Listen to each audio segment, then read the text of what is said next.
আসসালামু আলাইকুম। এই ভিডিওটা খুবই গুরুত্বপূর্ণ এবং ইনফরমেটিভ। যেহেতু সামনে জাতীয় নির্বাচন, তো এবার প্রথমবারের মতন জাতীয় নির্বাচনের দিন আপনি আরেকটি ভোট দিবেন, যেটা হচ্ছে গণভোট। ডক্টর মোহাম্মদ ইউনূস গণভোটে হ্যাঁ ভোট দেওয়ার জন্য তিনি জাতিকে আহ্বান জানিয়েছেন। তবে এই হ্যাঁ এবং না ভোট নিয়ে রাজনৈতিক দলগুলোর মধ্যে মতপার্থক্য আছে। আসলে আপনি যদি হ্যাঁ ভোট দেন, দেশের একজন নাগরিক হিসেবে আপনি কি পাবেন, আর যদি না ভোট দেন তাহলে কি হারাবেন, এ নিয়ে গণমাধ্যমে একটা প্রতিবেদন আসছে।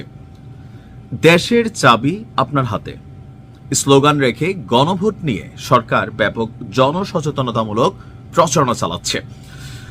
তো প্রধান উপদেষ্টার ভেরিফাইড ফেসবুকে আপনার পেজে গণভোটে হ্যাঁ এবং না ভোটের গুরুত্বটা তুলে ধরা হয়েছে, যার শিরোনাম হচ্ছে গণভোট 2026 সংসদ নির্বাচন, দেশের চাবি আপনার হাতে।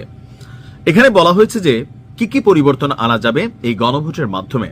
লিফলেটে বলা হয়েছে যে আপনি কি এমন বাংলাদেশ চান যেখানে তত্ত্বাবধায়ক সরকার, নির্বাচন কমিশন, সরকারি কর্ম কমিশন গঠনে সরকারি দল এবং বিরোধী দল একত্রে কাজ করবে।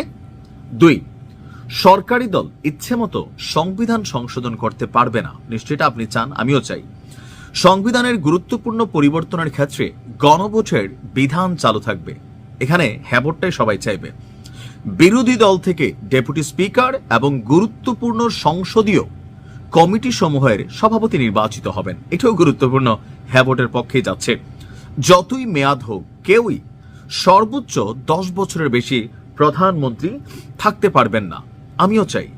তাহলে একজন ব্যক্তি এক জীবনে 2 বারের বেশি প্রধানমন্ত্রী হবে না, আর পারিবারিক যে রাজনীতি সেটার কিন্তু অবসান ঘটবে। এগুলো রাষ্ট্রের স্বার্থে পজিটিভ। সংসদে নারীর প্রতিনিধিত্ব পর্যায়ক্রমে বাড়ানো হবে, এটার মধ্যে কনফ্লিক্ট আছে। ক্ষমতার ভারসাম্য প্রতিষ্ঠার জন্য সংসদে একটি উচ্চ কক্ষ গঠিত হবে। ডিপেন্ড করে এটা কিভাবে ব্যবহৃত হবে।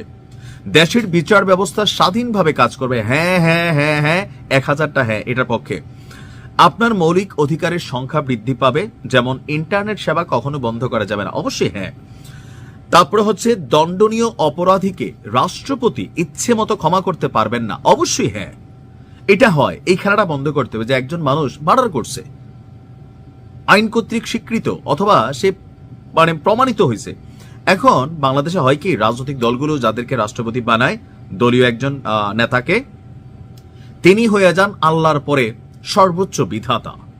তিনি চাইলে একজন অপরাধীকে মাফ করে দিতে পারেন। তো তিনার সাথে কি অপরাধ হয়েছে? হয় নাই তো। যে পরিবারের সাথে হয়েছে তারা হয়তো চাইলে মাফ করতে পারে, ইসলামিক আইনে আছে, কিন্তু এক্ষেত্রে এই আইনটা পরিবর্তন হোক, আমিও চাই। 11, রাষ্ট্রপতি এবং প্রধানমন্ত্রীর ক্ষমতার মধ্যে ভারসাম্য থাকবে, এটাও চাই। অর্থাৎ হ্যাঁ ভোটের জন্য যে বিষয়গুলো আনছে, আমার মনে হয় বাংলাদেশে দলমত নির্বিশেষে 90% মানুষ এই বিষয়গুলো অবশ্যই চায়। কারণ বাংলাদেশে রাষ্ট্রপতি সবচেয়ে গুরুত্বপূর্ণ ব্যক্তি হলেও আসলে কোনো প্রোগ্রামে যাইয়া দাঁড়াই থাকা ছাড়া, সেলুট নেওয়া ছাড়া, লাল গালিচা সংবর্ধনা সাইন টেন করা ছাড়া রাষ্ট্রের ভারসাম্য রাষ্ট্রপতির হাতে কোনো কিছুই থাকে না।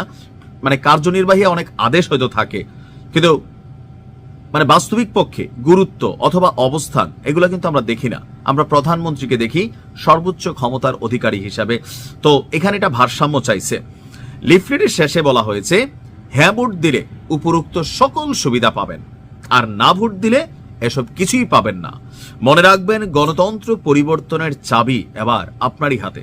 তো আমি টোটাল এই প্রশ্নগুলো দেখে আমার কাছে মনে হয়েছে জাস্ট একটা অথবা 2টা বাদ দিলে আমি ওই যে 90% ক্ষেত্রে একমত। আপনার মতামত কি? কমেন্টে লিখতে পারো। আসসালামু আলাইকুম।